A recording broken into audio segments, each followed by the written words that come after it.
అసలు నాకు తెలియక అడుగుతా, మన రేవంత్ సార్కు చదువులంటే ఇష్టం లేదా ఏంది? బడి దొంగలు, బట్టల దొంగలు, మా ఇంటికి అత్తే రొట్టెల దొంగలని పాడుకోవాలని అనుకుంటున్నా ఎట్లా? పిల్లలు బడిగోడు ఓర్వడు కావచ్చు, అసలు బడే అద్దు, చదువులే అద్దు, చదువుల మంత్రిగా నేనుండగా ఈ చదువులు ఎందుకు అని మనసులో గట్టిగా అనుకున్నాడా ఎట్లా? ఏందవ్వా రేవంత్ సార్ నువ్వు గట్ల బరాయించబడతవి, గట్ల అనొచ్చునా అని అనేరు.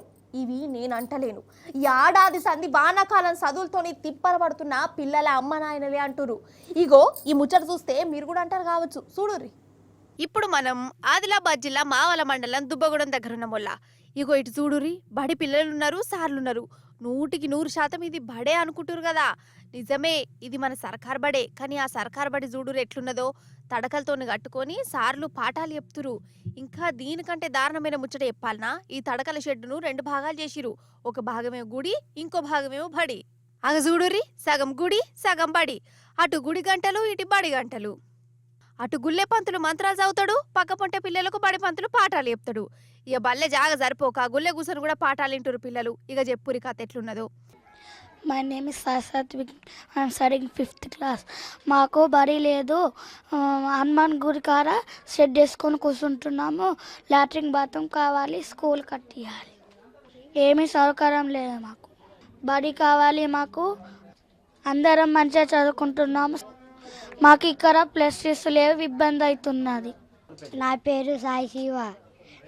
మాకు బడి లేక ఇక్కడ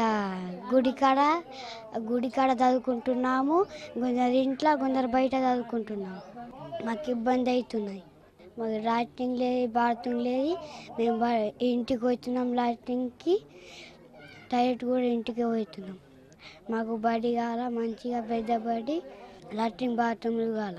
గవర్నమెంట్ ఇక్కడ సాయం బడి కట్టియాలని కోరుకుంటున్నాం. అయితే ఏడాది కిందటి దాకా ఇక్కడ బడి కిరాయి ఇంట్లో నడిచేది. అప్పట్లో ఓనర్కు నెల నెల బరాబర్ కిరాయి ఇచ్చేది అప్పటి సర్కారు. ఇక ఏమంటే మన రేవంత్ సార్ ప్రభుత్వం గద్దె మీదకి ఎక్కిందో, ఇక అది వరుసంది మన చదువులు ఎట్లా అయిపోయినాయో చూస్తూనే ఉన్నారు కదా. ఈ బడిని ఇక్కడి పిల్లలు కూడా మన సర్కారు దేకలే. బడి నడుస్తున్న ఇంటికి కిరాయి కట్టలే.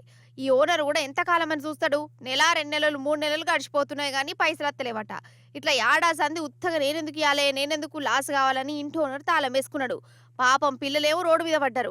ఇక అప్పటికప్పుడు ఈసార్లే గుడి దగ్గరనే రేకుల షెడ్ వేసుకొని పిల్లల్ని చదివిస్తాండ్లు. వానలు పడితే బడి బంధు అంటే వానగలం చదవన్నట్టు ఇదంతా ఏందోలా ఇది. అసలు ఈ పిల్లలు రాతను చేతులారా మన సర్కారు సతనా చేస్తుందా లేదా?